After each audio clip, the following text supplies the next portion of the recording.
Jack Edwards here on Wrexham Premier Radio, where my guest today is John Wardley. So, John, how are you? I'm good, thanks, Jack. Yeah, how are you? I'm great. All the better to be talking to you. So, I know you as the bloke who basically designed all the big rides, Alton Towers, and brought the concept of the theme park to Britain. But for those who maybe don't know who you are, could you just explain a bit more specifically what your role has been? Yeah, well, my background was in film special effects. And when I was working on some of the big films, I did a number of James Bond films, and we never had any visitors come to the studios and see what we were doing. It used to absolutely blow their minds by the scale and the spectacle of the effects. And I thought, well, it's such a shame that these effects have to be filmed and dubbed and edited and eventually projected on a flat screen. If only there was some way in which we could bring the audience to see what we're doing live. And I thought, well, that must be what the theme park is in America. No one had ever heard of a theme park in Britain in the 60s and 70s. And I decided that this was a concept that would be popular in Britain, not just in America.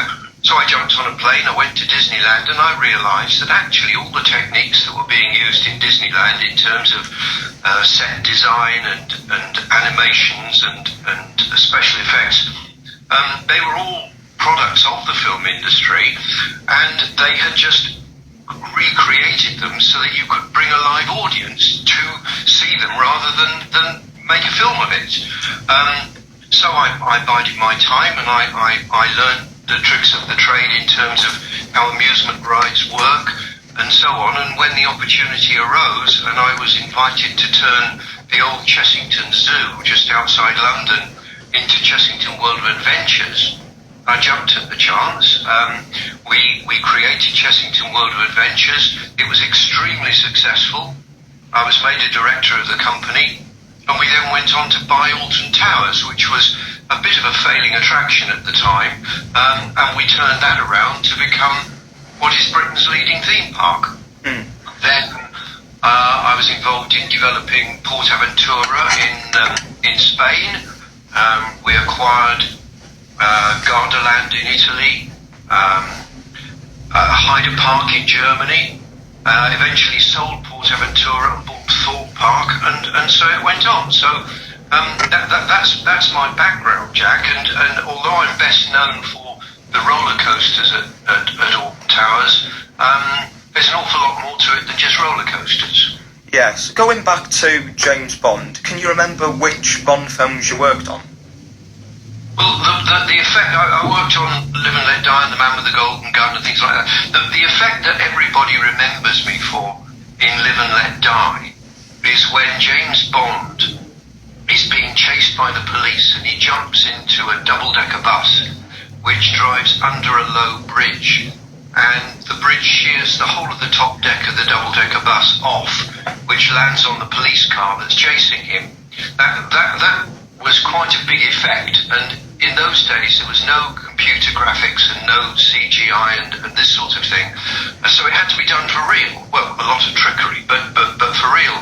I did the big laser gun for The Man with the Golden Gun.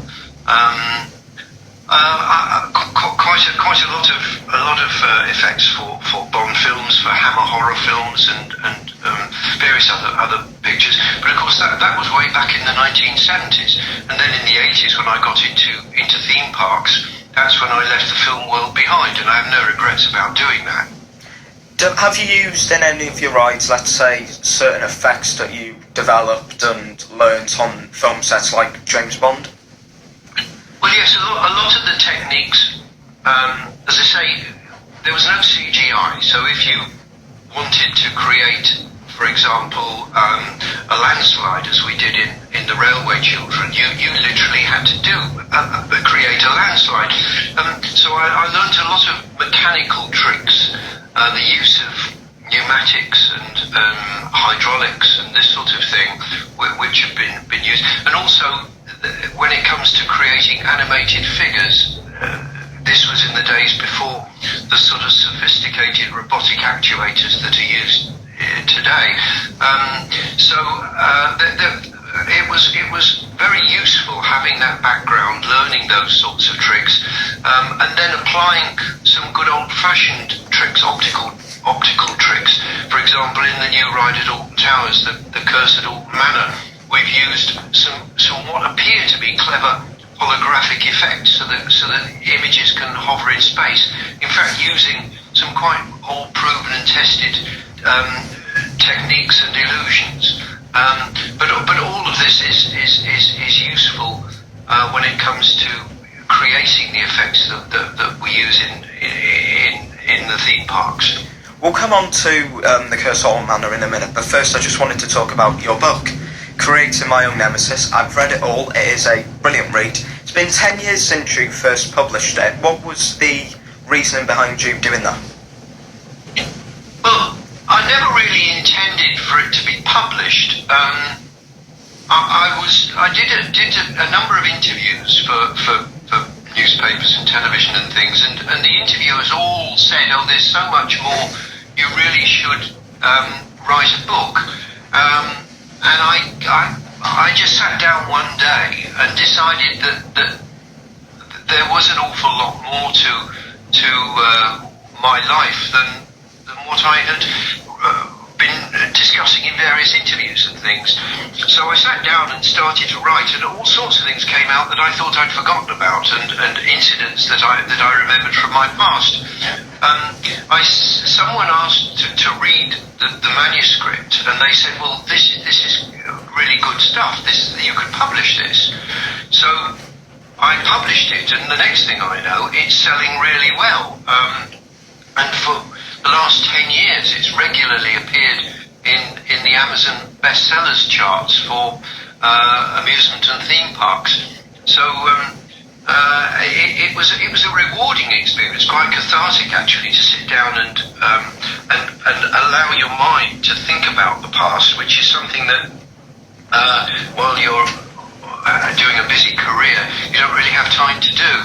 But to sit down and quietly think about the past, it brings up all sorts of happy memories. So the book has been extremely successful, and so successful that actually I'm starting to write the second book now. What would the second book be about? What's that going to involve? Well, basically everything that has happened since I wrote the first one 10 years ago. So there's an awful lot has happened as far as the theme parks in my life, but it won't be published for quite a few years yet. Okay, so obviously I've been flicking through the book just before here and looking through, there's some great photos, and one of my favourites has to be, I think, this one where you're testing out the restraints on air along the towers. When you were writing the book, was there anything that perhaps you forgot about but you were reminded of because of it? Yes, that's exactly it. I think everybody has got a book inside them, and it's worth everybody sitting down in front of their computer or with a blank sheet of paper in front of them and just starting to write, because you'd be surprised the things that come out that you'd forgotten about, and putting it down in writing is a very, very useful exercise. So there were lots of incidents that I remembered that I put down in the book, and I think that's part of the appeal of the book in actual fact. So let's say, for example, you're on a street corner, busy street, and you've got a stack of your books next to you, and you're waiting to sell it to people walking by. How would you sell it to them?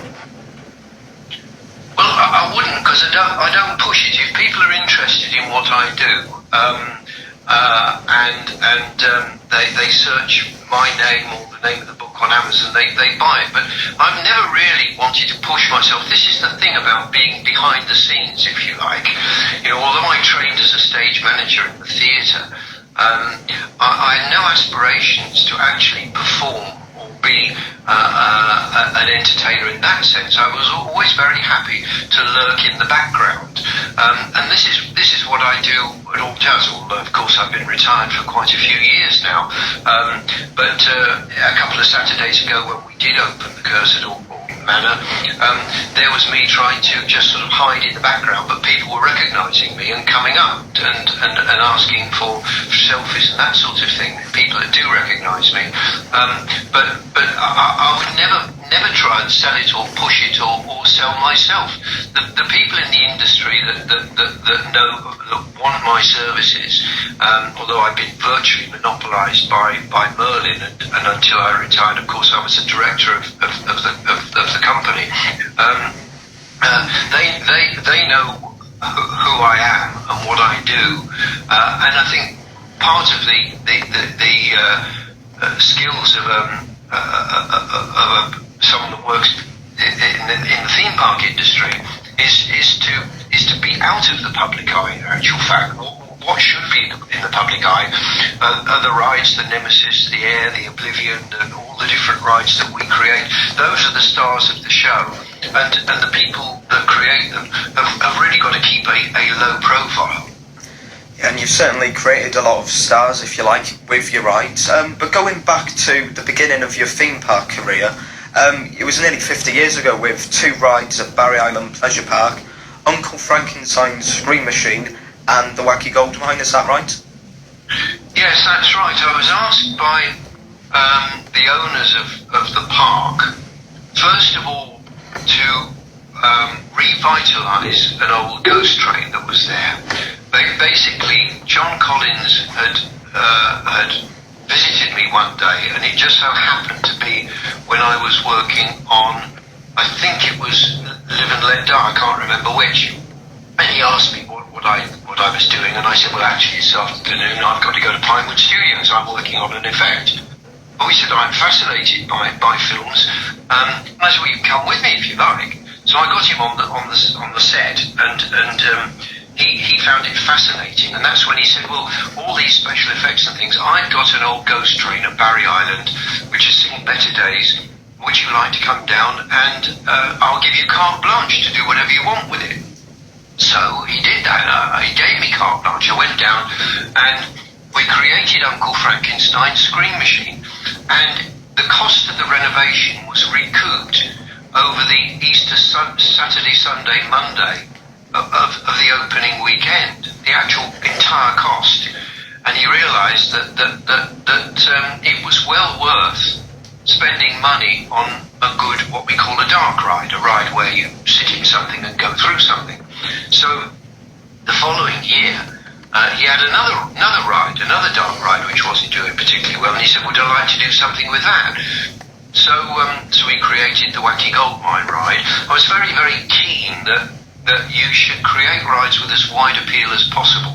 So that's why with the Scream Machine, we called it Uncle Frankenstein Scream Machine, so that you would get families with children. All right, it was spooky, it was dark, but it wasn't horrific. And we created this big Uncle Frankenstein figure that stood on the front, and he had a nice smiley face. The same with the gold mine. We called it the Wacky Gold Mine, and the idea was it was all wacky and crazy and daft inside, to give it as wide appeal. And it was those 2 rides that really helped me to understand the way to create a dark ride for an amusement park. I then went on to do a small log flume for Barry Island, which was a very useful exercise again, because it's not easy. With water rides, they tend to either flood or the boat sink or whatever. So doing a log flume was useful, and that again meant that when I was involved with Chessington, we could create dark rides, we could create coaster rides, and so on. And both Barry Island and the previous films that I'd worked on were very useful to teach me the tricks of the trade. Nice. So what would you say is the biggest difference in designing a ride between, let's say, in the 70s when you did it at Barry Island and now? Well, technology. I think it was let's think, it would be about 92. I built the original haunted house at Alton Towers, which was very, very successful, used quite basic techniques in order to give people a bit of a fright and a jump and so on. That has now been completely revamped, and millions of pounds have been spent on incredible high-tech effects, sensational sound systems, amazing lighting systems, and so on. So it's really technology that has changed, but of course the psychology of the guests hasn't. The only thing that has changed in those years is that people are emotionally much more robust. So what would have scared a sort of 10-year-old kid in the early 1990s, with what they watch nowadays with computer graphics and modern films, it wouldn't have any impact. So they're much more emotionally robust. In order to thrill or amaze or scare people, you need to do it in a much more intense way nowadays. But times move on, and one has to be aware of this, and this is one of the important things in our business, that you have to be very, very aware of what is going on in the minds of the guests that are going on your rides. So let's get on to the Curse At Alton Manor. What was your involvement with the project? Well, now that I'm retired, I don't have any deep involvement, but I'm very honoured that they won't let me go, so to speak. So they basically run things past me, ask my advice, show me what all the proposals are. I might make a few suggestions. I'll visit the site as things are progressing. They were mocking up some of the big effects and illusions in a warehouse in Salford during the winter, and I used to go along there and see how it was doing. So my involvement is I suppose fairly superficial now, but it's something that they find useful and I find rather enjoyable. Are you happy with the end result of the ride? Oh yes, very happy. Like all dark rides or any form of entertainment, they take a period of time to sort of run in, and they're now making a few tweaks and adjustments to the sound and the lighting and all that sort of thing. But you know, within a few weeks, it will be absolutely complete and sensational.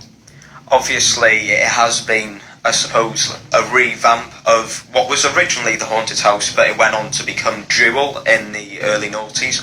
What's your thoughts on some of your rides, let's say like the Haunted House or the original Bubble Works at Chessington, being revamped and changed a little bit? Well, the main problem in the industry is that theme parks feel that they have to keep on producing new attractions and new rides.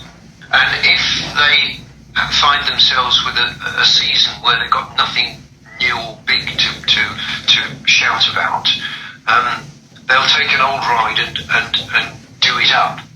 And in the case of both the Haunted House being turned into Dual and the Bubble Works being turned into, well, it was first of all converted with a sponsor into something else, which I never saw. But from what I could tell, and from what people were saying, they were very disappointed. And it's best to leave well alone. So what has been done now with the Curse at Alton Manor is taking the original ethos of exploring a haunted house, but bringing it bang up to date. If you start tinkering with a ride, it's very easy to mess it up. And certainly in the case of both the Bubble Works and Dual, after they had tinkered with it, their popularity really declined. And the only reason why they did anything to them was not because the rides were failing in popularity. It's just they needed to be able to say, this is something big and new and special for next year, when in actual fact it was revamping an old ride. Right, so obviously you've designed a lot of rides. Obviously some have come, some have gone, some have been changed, as we've just talked about. And obviously there's always the day where it's handed over to the public, those who ride it, and that's the opening day. What opening day do you look back on with the most fondness? Well, probably the opening day of Nemesis, because I knew that Nemesis was going to be something very, very special. We'd done something that no one in the world had ever done, and that was spend more money digging a hole than on the roller coaster that goes in the hole. People thought we were absolutely crazy. It was a world's first in terms of what it did. But it was the way we took a piece of roller coaster hardware and presented it in a unique way. Most theme parks, particularly in America, take a roller coaster and the only creativity they apply to it is what colour we're going to paint it and what silly name we're going to give it. And they stick it on a piece of land and they'll plant a few rose bushes around it, stick a fence around it and call it a themed ride. But of course that is not the case with Nemesis. What we did was create a whole new experience. And the fact that after 30 years, Nemesis was still the most popular ride at Alton Towers and one of the most popular roller coasters in the world. The American coaster enthusiasts, when they come over to Europe, make a beeline for Nemesis. And it is rated as one of the finest roller coasters in the world. Certainly not the biggest, most definitely not the highest. One of the restrictions that we have at Alton Towers is nothing can be seen from outside the site. Nothing can go above treetop height. Well, the trouble with roller coasters is they tend to be rather big and high. And it's a bit of a limit when you are trying to design a roller coaster that can't go above the trees. Well, the answer with Alton Towers was if we can't take it above the trees, let's dig a dirty great big hole and stick it in the ground, which is what we did. And that hole cost as much as the rest of the ride. And other people in the industry said, you're mad. But I think they realised that in fact it was one of the successes of the ride. The actual ride hardware is absolutely fantastic. The only reason Nemesis is closed for this season for a huge mechanical refurbishment is the Swiss engineers said, look, those components are reaching the end of their working life. They weren't designed to run for 30 plus years. And so it was decided, rather than just simply tinker about with it, that they would put all brand new track and lots of brand new equipment on it. But people were saying, don't mess with Nemesis, don't change the layout, don't alter it. So in fact it's being reinstated exactly as it was and will open next year in a great fanfare, I'm sure. Are you, let's not say working on the project, but have you got any involvement with the retrack of Nemesis? Well, I haven't had any involvement with the retrack because it's literally simply a case of the Swiss engineers producing brand new track. We're not changing the track. I have a degree of involvement in the new additions to it, which will be superb new theming, taking the original Nemesis concept and backstory, but again doing an awful lot of new theming and effects and so on. And yes, I have been involved in that in a fairly sort of superficial way. They run all the ideas past me and I sit in on meetings and things. But I'm very excited. But it was really Nemesis that I'm most proud of. I mean, we went on to create some superb rides after that. Not just roller coasters, but rides like Hex. Of course, we did Nemesis Inferno at Thorpe Park and so on. So there were lots of rides after that I'm proud of, but I think Nemesis is the one that I'm most proud of. It is a great ride, and one of the other big rides that you did in the 90s was Megaphobia at Oakwood, and this year it has got a bit of a retrack. Are you happy to see that getting some love and attention? Yes, I mean, the wonderful thing is that when you produce a really good ride, and with Megaphobia, I suggested to Oakwood that a wooden coaster would be a good thing for the park, mainly because they had a lot of skilled carpenters that were able to assist the American coaster manufacturer to create the track and the structure, and I thought it was an ideal way of them producing a big spectacular ride, but using a lot of their own talent. When you produce a good ride, and after the best part of 30 years, people are saying, look, don't change it. I mean, it really is a great sort of accolade for for people to say, look, just bring it back up to date, don't alter it. And that's what's happening with Megaphobia. It's being retracked. You see, a wooden coaster is more of a living, breathing structure than a steel coaster. It needs a lot of tender, loving care, and Oak would have certainly given that to Megaphobia over the years. But eventually, again, the time comes when you take the track up, you examine the structure, you make sure everything is still as sound as the day it was first built, and you put new track on, which is what is being done now with Megaphobia. I know you have been, an advocate for more wooden coasters. I know you wanted one at Alton Towers for many years. We got that in 2018 with Wickham Man. But what would you say is the best wooden coaster in the world? That's a very difficult one. I mean, there are some amazing woodies being built in America at the moment.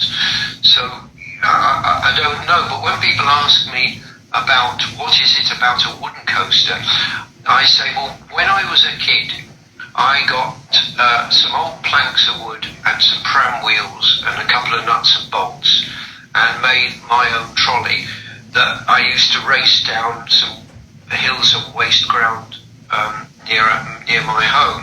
And the kid that lived a couple of doors away from me was given a very smart shiny metal sort of go-kart type thing, and we used to race each other. But whenever we swapped and he rode my wooden trolley, he found it a much more exciting, fun ride. It shaked and rattled, and you really felt that you were on an adventure, whereas his shiny metal thing with proper bearings in the wheels and all that, it didn't have the same personality. And the same thing is true of wooden coasters. People that have never ridden a wooden coaster just don't understand what a wonderful sort of earthy feel it's got. Would you say that, let's say in the future, that maybe the UK would get another wooden coaster? I know we had to wait a while between Megaphobia and Wickham Man, but do you think we could see another one in the future?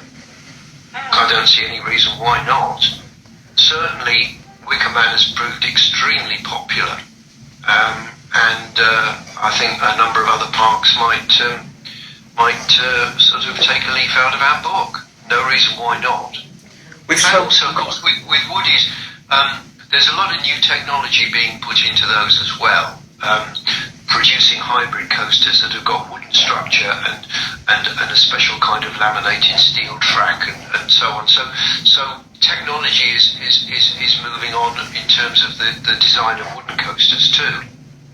We've spoken a bit about, obviously, Nemesis and Wickham Man, and they're part of Alton Towers' long history with big roller coasters as part of their secret weapon lineup. When you think about it, the SW1 and 2 weren't built, as you've mentioned a few times in the past, and Nemesis was SW3. Is it true that we might be getting SW9 in a few years? Well, this SW prefix, it kind of...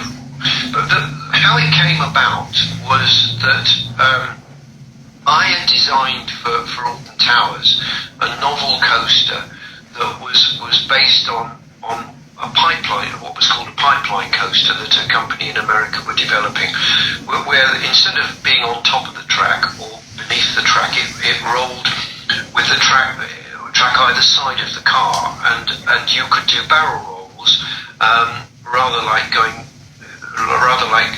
bullet going through the barrel of a gun. The cars were shaped rather like a bullet, and so I suggested theming the thing as a sort of secret weapon, some kind of mysterious weapon that was being developed for sinister purposes, and so the ride was called the Secret Weapon, and so the first drawing that I produced for layout was numbered SW1, and then when it was decided that was not the right kind of ride, and we decided on the inverter type coaster that became Nemesis, that was given the SW prefix as well. And then when we did Air, that was SW, what was it, 4 or 5, I can't remember now, and so on.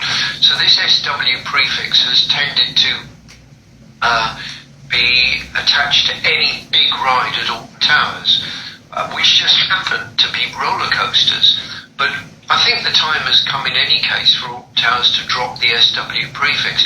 So although they are currently working on a massive new exciting attraction, which I'm involved in, that will be opening in a couple of years' time, I think everyone can forget what SW is all about and just think of it as being a brand new, wonderful new ride that's being developed. Obviously, that ride you are talking about, it's been labelled as Project Horizon. Obviously, I doubt you're going to be able to give me any information about it, but in general, would you say that what we're going to get in 2025 is good and worthy of being at Alton Towers? Oh yeah, without a shadow of doubt, I think it'll be sensational. Okay, so going, obviously, let's stay on the theme of Alton Towers for a bit. Of all of the SW coasters, which one do you think would work, let's say, in another UK park? Well, each park is different when you think about the limitations that are imposed on Alton Towers that aren't imposed on other parks, and the visitors are different. Thorpe Park aims specifically at a teenage market. Other parks will be for a very soft market. I don't think it's appropriate to take any of the Alton Towers rides and to replicate them at other parks. Thorpe Park decided that they rather liked Nemesis and asked me to design a similar kind of ride for them, which went on a flat site. And so it was called Nemesis Inferno. And it works fine. But you can't really just take a ride that has been a custom designed ride and plonk it on another park. And I would not want to see that. Surely parks have got to be creative. They've got to create their own brands and their own attractions. And just copying other people's parks and attractions is not the way to do it. There are lots of parks. There's one particular one in Europe that just looks at whatever Disney have done, scales it down to about a quarter and replicates it. And it's very sad when they haven't got any original ideas. We're entering quite an exciting time for the UK theme park industry, especially the Merlin parks. This year we've got World of Jumanji and Mandrill Mayhem opening at Chesington. Next year, Nemesis, Retrack and Project Exodus at Thorpe Park. Are you happy that obviously now all of the big Merlin parks here are getting substantial investments? Yes, developing new attractions doesn't come cheap. You're talking about well in excess of £10 million to create a big new attraction, nearer £20 million. And so it does need investment, and the only way in which you can generate that investment is by pulling in the visitors and generating revenue. So the law of commerce applies to theme parks. Fortunately, it seems as if what we've been doing over the last 30, 40 years has appealed to the public. They are very happy to come to theme parks and Merlin's parks in particular, and that generates revenue, which allows for investment and innovation. And I would say that without doubt Merlin have been the innovators, other than Disney and Universal, but the innovators in the world when it comes to theme park developments. And now, of course, Merlin are the second biggest attraction operators in the world next to Disney.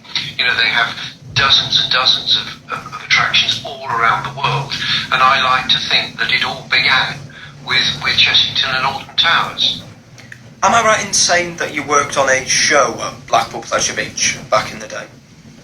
Yes, I created the Mystique Magic show with Geoffrey Thompson because I was very keen to incorporate a similar kind of show into our own parks, and although that didn't happen for many years, in fact it is something that we're talking about at the moment. But yes, I was involved in the Mystique show at Blackpool. I was the illusion consultant on it, and a very successful show it was. It was the longest running show in Blackpool. I think it ran for something like 13, 14 years. Obviously, I'm not expecting you to go too personal, but with Geoffrey Thompson, what was your, let's say, working relationship like with him? Oh, it was great. Geoffrey and I were great friends. We were building Nemesis when he was building the big one, so it kind of went head to head, but we didn't allow our friendship to get in the way, and we knew that we would not ask each other questions about what the other was doing, and it all worked extremely well, and it was a very sad day when Geoffrey died. There we go. My thanks to John for joining me for a great conversation, and if you're interested in his book, Creating My Own Nemesis, is available now on